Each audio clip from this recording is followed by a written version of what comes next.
L'immédiat.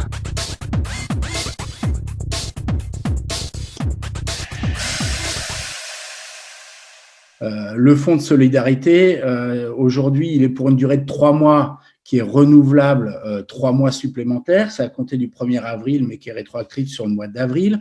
C'est 1 500 €. Et pour qui est-ce qu'il est éligible? Ça, c'est important qu'on le sache. Qui y a le droit? Est-ce que le CGP y a le droit? Est-ce que l'auto-entrepreneur y a le droit? Et comment peut-il faire pour y avoir le droit? Il y a une histoire aussi de chiffre d'affaires. Quel est le plafond du chiffre d'affaires pour pouvoir y avoir accès, etc.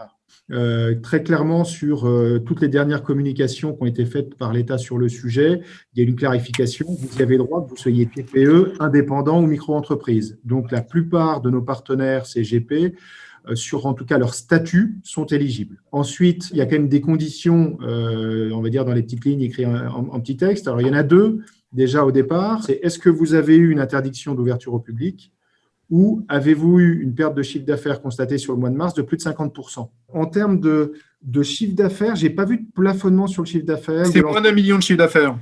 C'est combien? Moins d'1 million de chiffre d'affaires et pas un bénéfice supérieur à 60 000. Ensuite, l'autre question que tu posais, Jérôme, c'était le process. Le process a l'air assez simple, mais c'est une déclaration sur le site impôts.gouv dans votre espace personnel. Et Renaud, toi qui as tous les détails, je crois qu'il y a une date limite, non, pour faire la demande? La déclaration doit être faite avant le 31 avril pour le mois de mars. Ah oui, voilà. Dernière question, je n'ai pas la réponse. Je ne sais pas si tu l'as, toi, Renaud. J'ai aussi des jeunes partenaires qui ont moins d'1 an d'activité. Est-ce qu'eux ont le droit puisqu'ils ne vont pas avoir de référence sur mars 2019?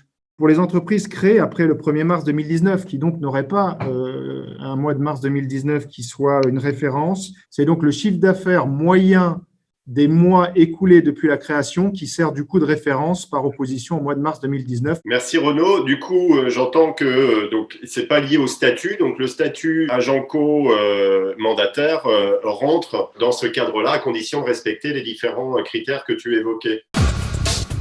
L'immédiat.